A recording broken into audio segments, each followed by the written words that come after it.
감사합니다. 지금 이 시간 나를 살리는 기도라는 제목으로 함께 성취될 말씀 확인해 보겠습니다. 하나님께서 인간만 성삼위 하나님의 모양과 형상을 가진 존재로 창조하셨습니다.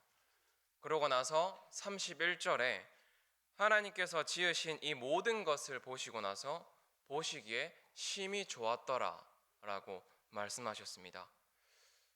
우리는 지금 서로 다릅니다. 생각과 가치관과 서로가 다르기 때문에 때로는 이해 못할 때가 너무나도 많습니다. 왜 이 사람은 이렇게 생각할까? 저게 틀린 건 아닐까? 내 생각으로는 도저히 이해 안 될 때가 있습니다. 그러나 하나님은 그 사람을 하나님의 형상으로 지으시고 난 후에 보기에 심히 좋았더라라고 말씀하셨습니다. 이 말씀은 그렇다고 해서 무조건 이해가 안 되는데 무조건 수용하고 참으라, 그 말이 아닙니다. 그 어떤 사람이든 간에 하나님의 형상과 모양을 가졌기 때문에 복음을 깨닫고 누리면 반드시 하나님의 사람으로 변화되어집니다.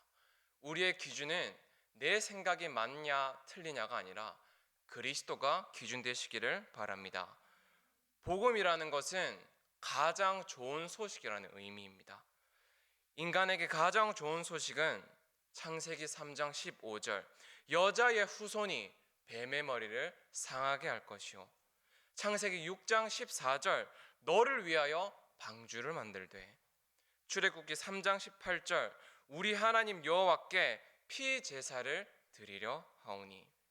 지금 이 시간 예수가 그리스도라는 정확한 복음이 정말로 깨달아지는 이 시간 되기를 바랍니다. 왜냐하면 복음을 누리지 못하는 만큼 누려지는 것이 바로 나중심입니다. 하나님을 떠난 아담과 하와에게 하나님께서 왜 내가 그만 열매를 먹었느냐라는 말씀을 하셨을 때 아담과 하와 둘 다 하나님이 지어준 저 여자, 하나님이 주신 저 뱀 때문에 내가 그만 열매를 먹었습니다 라는 말도 안 되는 핑계를 댑니다. 이만큼 나중심은 하나님을 부인하는 무서운 것입니다. 나중심이 깨달아지는 만큼 회복되어지는 것이 있습니다. 바로 이사야 7장 14절의 언약이 회복되어집니다. 하나님이 나와 함께 하시는 임마누엘의 은혜가 오늘 저와 여러분들이 살아가는 이유입니다. 이번 한 주간 남은 평생 하나님과 함께하는 은혜만 누리시기를 바랍니다. 우리는 많은 응답들과 기대들을 가지고 기도하면서 기다리지만 응답 중의 응답은 마태복음 16장 16절 말씀 베드로의 고백이 나의 고백이 되어지는 것이 참 응답입니다. 주는 그리스도시요 살아계신 하나님의 아들이십니다. 진짜로 이 복음을 알고 믿고 고백될 때는 성령의 역사가 내 현장에 반드시 일어납니다. 그 증거의 말씀이 요한복음 1장에 나와 있습니다. 영접하는 자, 곧 그 이름을 믿는 자들에게는 하나님의 자녀가 되는 권세를 주셨으니, 하나님의 자녀로 부름 받았기 때문에 더 이상 염려하지 마시길 바랍니다. 속지만 않으면 성령께서 하심을 보게 될 것입니다. 그 증거가 고린도전서 3장에 나와 있습니다. 너희가 하나님의 성전인 것과 하나님의 성령이 너희 안에 거하시는 것을 알지 못하느냐. 구원받은 하나님의 자녀는 이 땅에서 할 것이 딱 하나밖에 없습니다. 바로 성령의 인도를 받는 것입니다. 그것이 바로 올 한 해 우리 교회에 주신 하나님의 목표, 참 응답 24인 줄 믿습니다. 지난주 명절이었습니다. 저희 가족도 명절날에는 항상 매년 추석과 설날에 가정 예배를 드립니다. 이번에 설날에 명절 예배를 드리면서 결론으로 저희 가정이 받았던 말씀이 뭐였냐면 디모데후서 3장 말씀입니다. 우리 가정은 올 한 해 복음의 말씀으로 변화되어서 현장을 살릴 선한 행할 능력을 갖춘 하나님의 사람이 됩시다 라는 언약을 우리 가정이 받았었거든요. 예배가 끝나고 나서 아버지께서 저에게 이런 질문을 하시는 거예요. 아들, 네가 가르치는 애들 중에 이번 설 명절에 조금 혼자 보내거나 집에만 있을 것 같은 집에만 있을 것 같은 가정 있냐 물어보시더라고요. 그래서 제가 곰곰이 생각해 보니까 또 생각나는 친구들이 있어서 그렇다라고 대답을 드렸습니다. 그러니까 아버지께서 집안에 선물 받은 것들 이런저런 좋은 것들을 이렇게 가방에 싸주세요. 그러시면서 뭐 큰 건 아니지만 이거를 지금 네가 생각난 그 가정에 가져다 드리면서 네가 한번 기도하고 왔으면 좋겠다라는 말씀을 하시는 거예요. 처음엔 대수롭지 않게 여겼습니다. 고작 이것 가지고 그 가정에 힘이 될까라는 걸 했지만 아버지께서 계속 강조를 하시는 거예요. 해보라고. 그래서 했습니다. 이렇게 큰 집이나 다른 집 가기 전에 시간을 내서 친구들 가정을 가서 선물을 주고 기도하고 간단하게 그렇게만 하고 빨리 나왔습니다. 근데 그 작은 일을 통해서 내가 틀렸구나라는 생각이 들었습니다. 구원받은 자가 성령의 인도를 받는데 가장 방해되는 걸림돌은 어찌 보면 내 경험, 나 중심에서 나온 내 생각이 될 수도 있겠다라는 것을 제가 이 체험을 통해서 확인했었습니다. 사도행전 1장에 보면 오직 성령이 너희에게 임하시면 너희가 권능을 받고 땅 끝까지 내 증인이 되리라. 갈라디아서 2장 언약에 보면 이제부터 내가 사는 것이 아니요 오직 내 안에 그리스도께서 사시는 것이라. 그리스도께서 성령으로 함께하는 저와 여러분에게 반드시 일어나는 일이 바로 생명운동입니다. 이 생명운동의 시작은 바로 구원받은 나부터 살리는 말씀 묵상의 비밀입니다. 이 말씀은요 살아 있습니다. 히브리서 4장 말씀에 하나님의 말씀은 살아있고 활력이 있어 혼과 영과 관절과 골수를 찔러 쪼개기까지 하며 또 마음의 생각과 뜻을 판단하나니. 그 어떤 모습과 환경과 능력이든 간에 그 어떤 사람이든지 간에 하나님의 말씀은 그 사람을 하나님의 사람으로 변화시킵니다. 이것이 바로 저와 여러분들부터 확인해야 될 올바른 치유입니다. 치유의 응답을 받으면 우리는 서밋의 자리로 갑니다. 성경에 가장 잘 나와 있는 그 증거의 말씀이 요셉의 고백입니다. 당신들이 나를 이곳에 팔았다고 걱정하지 마라. 한탄하지 마라. 하나님이 생명을 구원하시려고 나를 당신들보다 먼저 보내셨나이다. 지금 여러분들이 있는 그 현장은 하나님께서 여러분들을 통해서 생명을 구원하시기 위해서 보내신 줄 믿습니다. 그 이유가 분명하다면 어떤 상황이 있어도 괜찮아요. 하나님은 나를 처음부터 땅 끝까지 복음의 증인으로 부르셨기 때문에 지금 나의 연약함, 부족함 괜찮습니다. 내 연약함이 드러나는 만큼 하나님께서 임마누엘의 은혜로 함께 하실 줄 믿습니다. 인간에게는 두 가지 생명선이 있다고 합니다. 첫 번째는 육신의 생명선이고 두 번째는 영혼의 생명선입니다. 다시 말해서 영적 상태를 말하는데 이 육신의 생명선과 영혼의 생명선이 기도로 하나 되어질 때 생명운동은 역사하게 되어져 있습니다. 앞서 말씀드린 것처럼 복음과 구원은 믿으면 그 순간 끝나는 겁니다. 영원히 보장받는 은혜입니다. 그러나 이 생명운동은 우리가 날마다 내가 있는 현장에서 도전해야 될 것입니다.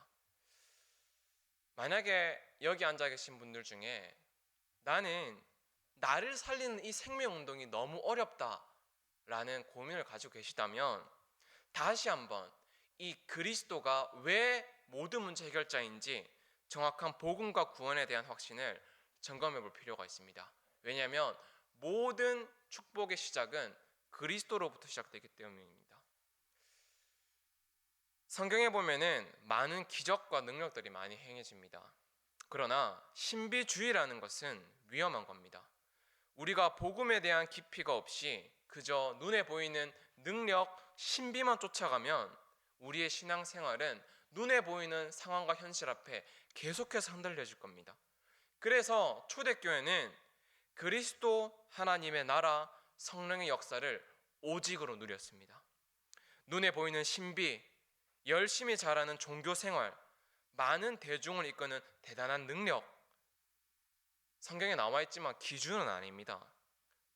저와 여러분들의 현장을 살리는 것은 오직 복음밖에 없습니다.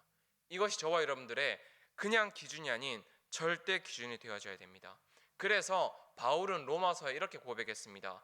내가 복음을 부끄러워하지 아니하노니 이 복음은 모든 믿는 자에게 구원을 주시는 하나님의 능력이 됨이라. 날마다 하나님의 능력을 여러분들 현장에서 확인하시길 바랍니다. 우리는 복음에 대한 증거를 다른 사람 거는 확인하기가 어려워요. 그죠? 정말 저 사람이 그리스도를 구주로 영접해서 영원한 하나님의 자녀가 됐는지 우리가 진실로 판단하기는 사실 어려운 부분이 있습니다. 그러나 본인은 압니다. 제가 좀 고집이 좀 있거든요.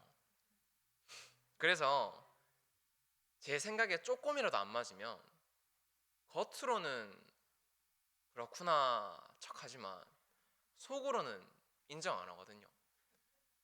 근데 이게 상황과 상관없이 인정이 되고 수용될 때가 있습니다. 그때가 하나님을 의지할 때입니다.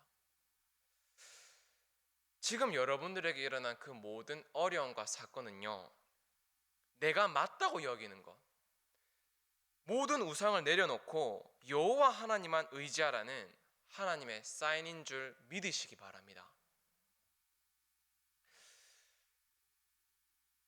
성삼위 하나님은 지금도 눈에 보이지 않게 저와 여러분과 함께 하십니다. 이 사실을 안 믿으면 손해지만 분명히 하나님께서는 함께 하겠다고 약속을 하셨습니다. 창세기 1장에 하나님이 이르시되 우리의 형상을 따라 우리의 모양대로 우리가 사람을 만들고, 빌립보서 2장 말씀에 예수님은 근본 하나님의 본체시니라. 이 비밀이 있기 때문에 저와 여러분들이 날마다 도전하는 이 기도는 저와 여러분들의 생명, 영혼, 우리가 처음에 받았던 에덴 동산의 축복이 회복되어지는 비밀이 바로 기도입니다. 그래서 요한복음 20장 말씀에 부활하신 주님이 제자를 보고 이렇게 말씀하셨어요. 숨을 내쉬면서 이르시되 성령을 받으라. 날마다 예배와 기도와 여러분들이 하는 그 모든 묵상의 비밀을 통하여서 눈에 보이지는 않지만 나와 함께 하시고 인도하시고 반드시 말씀을 성취해 나가시는 성령 하나님의 역사를 꼭 확인하는 증인 되시길 바랍니다. 그렇기 때문에 사도행전 1장 14절에 이 사실을 알았기 때문에 더불어 마음을 같이하여 오로지 기도하기를 힘쓸 수밖에 없었던 겁니다. 기도도 하는 게 아니라 기도만 하시는 저와 여러분들 되길 바랍니다. 어떻게 해서 우리가 하는 이 기도는 모든 것을 살릴 수 있는지 이유를 알면은 우리는 기도가 누림이 되어질 것입니다. 요한복음 1장 1절 말씀에 이 말씀은 곧 하나님이시니라. 여러분들이 예배를 통해서 묵상을 통해서 받은 말씀 그대로 붙잡고 기도하면 성령께서 역사하시고 나는 그 사실에 증인될 줄 믿습니다. 요한복음 1장 14절에 이 말씀이 육신이 되어 우리 가운데 거하심에, 말씀으로 하나님이 나와 함께 한다는 사실이 날마다 확인되어지시기 바랍니다. 기적, 능력, 그거는 지나가고 또 사라집니다. 그러나 하나님의 말씀은 영원합니다. 영원한 하나님의 말씀으로 날마다 여러분들이 하나님의 자녀인 것과 우리의 주인은 그리스도인 것과 우리의 목자는 성삼위 하나님임을 날마다 고백하고 내 현장에서 일어나는 모든 사건과 문제들을 통해서 확인하시길 바랍니다. 쉬워 보이지만요, 우리가 살아가면서 제일 안 되는 것이 바로 기다림입니다. 기다리는 것. 왜 기다리는 게 어려울까요? 바로 내 기대가 있거든요. 이렇게 될 것이다, 저렇게 될 것이다 라는 내 예상과 기대가 있기 때문에 우리는 그 기다림이 너무 어려울 때가 있고, 또 결과가 내 마음대로 안 됐을 때는 우리는 낙심하거나 포기할 때도 있습니다. 근데 여러분, 성경에는요, 예수님께서 하신 것은 기다리신 거예요. 제자들을 뽑으셨지만 12명의 제자를 뽑으셨지만 기다리셨어요. 가룟 유다가 예수님 자신을 팔 것이라는 걸 알고 있었지만 기다리셨습니다. 요셉도 형들이 얼마나 미웠겠습니까? 근데 기다렸어요. 스데반 집사님도 바울 청년을 기다렸어요. 이들의 공통된 기도 제목이 있습니다. 내 원대로 말고 주님의 뜻대로 하옵소서. 이 기도가 저와 여러분들의 기도가 되어지길 바랍니다. 하나님의 하늘에서 하나님의 뜻이 이루어진 것 같이 땅에서도 이루어지게 하여 주옵소서. 이 응답을 날마다 확인하시기를 바랍니다.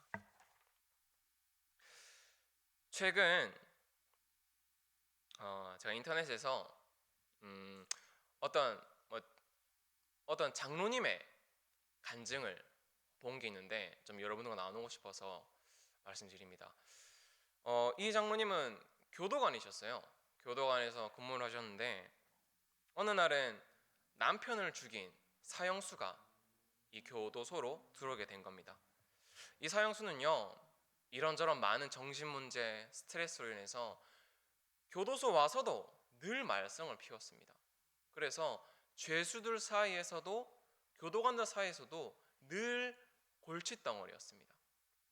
너무나도 말썽을 피우니까 어느 종교 행사날 스님이 지나가다가 이 사형수한테 성경책을 준 거예요. 스님이. 근데 이 사람이 이 말씀을 읽고 거기서 예수님을 그리스도라 고백하고 하나님의 자녀가 된 겁니다. 이 말씀이 이 사형수에 너무 달았던 거예요. 진짜 하나님이 살아계시고 나와 함께 하심이 확인되어지고 믿어지고 그 은혜를 날마다 확인한 겁니다. 그러다 보니까 당연히 생각, 말, 행동이 바뀌고 변화가 되어진 거예요.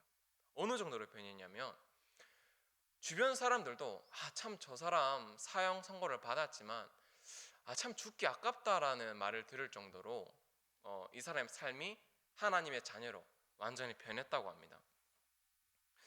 근데 결국 사형 집행 날이 된 겁니다. 이건 번복되지 않고 그 시행 날짜가 되었는데 마찬가지로 이 장로님도 이 사형을 참관하고 있었는데 마지막으로 이제 유언을 남겨라라고 하니까 이 사형수가 뭐라고 하냐면 이 장로님한테 자기 머리에 손을 얹고 기도를 해달라라는 유언을 이렇게 부탁을 한 겁니다. 근데 그 자리에는 목사님도 계셨기 때문에 목사님 눈치를 보니까 목사님께서 사형수 해달라는 대로 이렇게 안수 기도를 해라라고 한 거예요. 근데 이분이 이제 이 사형관까지 올라가는 동안 많은 고민을 했답니다. 이 중요한 시간표 속에서 내가 어떤 기도를 해야 될까? 저 불쌍한 영혼을 위해서 기도해야 될까? 고민을 너무 많이 했다고 합니다. 이제 이 사형수의 머리에 손을 얹고 잠깐 눈을 떴는데 그 앞에 누가 보이냐면 구치소 소장, 검사들, 법무부 과장들, 교도소 직원들 그리고 각종 종교 지도자들이 앞에 이렇게 있었다고 해요. 이 장면을 보고 이 장로님께서 기도에 대한 확신이 든 겁니다. 그래서 뭐라고 기도했냐면 하나님, 이 딸은 자기가 지은 살인죄 때문에 오늘 사형을 받지만 지금 이 자리에 그럴듯한 모습을 하고 있는 이 사람들 모두 어찌 보면 이 딸보다도 더 추악하고 더 더러운 죄를 가득 품고도 다른 사람을 감히 정죄하고 판단하는 자리에 있습니다 라고 하면서 복음을 증거한 거예요. 그 기도를 통해서.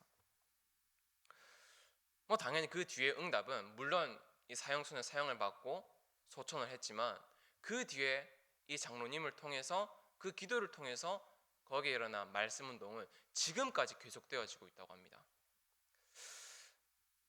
제가 이 간증을 듣고 이런 마음이 들었어요. 참 나도 하나님을 경외할 줄 아는 사람이 되고 싶다라는 마음이 들었습니다. 말씀을 듣는 여러분들도 우리가 많은 것 걱정하고 그러면서 살아가지만 여호와 하나님만 두려워할 줄 아는 그런 사람이 되시길 바랍니다. 많은 상황과 연려 있겠지만 결국 그것까지도 허락하신 분이 하나님이십니다. 우리는 그 하나님이 이루어 가신 일 속에 하나님이 원하시는 것이 무엇입니까? 라고 질문할 수 있는 신분과 권세를 가졌습니다. 그것을 날마다 사용하는 것이 우리가 이 땅에서 살아가는 목표이고, 잘 되고 못 되고가 아니라 먹든지 마시든지 무엇을 하든지 간에 하나님께 영광 돌려드리는 여러분들이 되시길 바랍니다. 결론입니다. 예배를 통해서 받은 언약 붙잡고 하는 기도는 저와 여러분들의 각인 뿌리 체질을 바꿉니다. 이거를 모르면 나와 다른 저 사람이 틀림으로 보이고 인정할 수 없습니다. 그러나 말씀은 나를 바꿉니다. 그러면 현장 저 사람도 바꿀 수가 있습니다. 근데 그 시작이 언약 붙든 기도를 통해서 시작되어집니다. 요즘 계속해서 계속해서 떨어지는 많은 메시지들을 한 문장, 한 단어로 요약해서 계속 24 집중하라라고 말씀하십니다. 어느 날 저에게 묵상하는데 디모데후서 3장 말씀이 딱 마음에 계속 담기는 거예요. 할 때마다. 그래서 자투리 시간 때마다 이렇게 어딜 이동하거나 시간이 날 때마다 그냥 창세기부터 쭉 말씀을 그냥 읽어봤습니다. 모르는 거는 공부도 해보고 찾아보기도 하고 그냥 말씀을 쭉 읽어봤습니다. 솔직히 보면요, 저도 RTS 연구원인데 모르는 단어들, 모르는 내용들 너무 많아요. 저도 매일 공부를 하거든요. 지금은 제가 이사야서를 묵상하고 있는데 신기한 거는요, 제 개인적으로 하나님 앞에 묵상하는 그 시스템과 그 주간에 떨어지는 선포되어지는 강단 말씀 속에 딱 맞는 부분이 있더라고요. 그게 단어가 될 수가 있고 문장이 될 수 있어요. 물론 누가 맞다 틀리다고 할 수는 없지만 이 말씀이 하나님이 나에게 주신 게 맞구나라는 확신이 생깁니다. 그래서 저는 이번 한 주간 최근 집중하고 있는 제가 받은 요약한 문장이 있거든요. 나라는 우상을 제거하고 여호와께로 돌아가자. 제가 많은 메시지를 통해서 요약한 것은 이것입니다. 나라는 우상을 제거하고 지금의 시간 여호와께로 빨리 돌아가자. 우리 초등부 랩런트들과 함께 말씀을 읽으면서 포럼하면서 도전해보고 있습니다. 근데 지금은 우리가 보통 다락방을 하면 일주일에 한 번 이게 이런 규례 속에 진행되어지는데, 감사하게도 이렇게 일주일에 3번, 4번 이라는 현장이 생겼어요. 더 감사한 거는 이 친구들이 자진했다는 게 저는 제일 감사한 것 같아요. 그렇다고 해서 이 말씀을 가지고 포럼을 하다 보면요, 깜짝깜짝 놀라는 것이 우리 랩런트들이 또는 랩런트가 데리고 온 친구들이 이 복음의 말씀 있는 그대로 포럼하고 고백할 때에 제가 은혜를 받더라고요. 제가 드리고 싶은 말씀은 여러분들을 살리는 시스템, 묵상의 시간을 반드시 가져야 됩니다. 성삼위 하나님이 지금도 역사하시기 때문에 지금 내 생각과 내 판단으로는 아무 일이 안 일어나는 것 같지만 하나님께서는 그 주간에 받은 예배를 통해 받은 말씀과 내가 하나님 앞에 섰던 그 시스템은 반드시 하나님 주시는 음성이 있습니다. 저와 여러분들은 양입니다. 양은 목자만 따라가면 됩니다. 다른 거 하면 안 됩니다.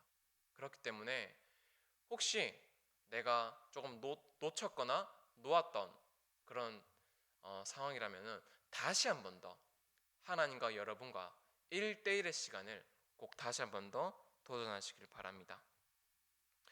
하다 보면 이런 은혜가 나올 거예요. 앞으로 내가 받을 응답 이전에 말씀이면 되겠구나 라는 마음이 생깁니다. 응답 없어도 말씀이면 되겠구나 라는 게 확신으로 생겨집니다. 지금 여러분 마음에 담긴 하나님의 말씀은 반드시 여러분을 하나님의 사람으로 재창조할 것입니다. 여기에 대한 역사는 그 누구도 판단할 수도 없고 끼어들 수 없어요. 하나님의 정확한 시간표 속에서 하나님의 정확한 때에 저와 여러분들을 복음의 증인으로 그리스도의 대사로 반드시 세울 것입니다. 그렇기 때문에 이번 한 주간 또 우리가 이 땅에 살아가면서 하나님의 나라를 일을 이루어 가야 됩니다. 그 시작은 나를 살리는 언약 붙든 기도입니다. 하나님과 함께하는 그 시간을 통하여서 정말 하나님이 살아계시고 나와 함께하시고 내 현장을 정확하게 인도하신다는 사실을 날마다 확인하는 증인 되시길 예수님의 이름으로 기도합니다. 제가 기도하고 메시지를 마치겠습니다. 하나님, 나 중심에서 벗어나 나와 현장, 시대 살리는 기도를 누릴 수 있도록 날마다 복음의 말씀으로 나를 치유하옵소서. 예수님의 이름으로 기도합니다. 아멘.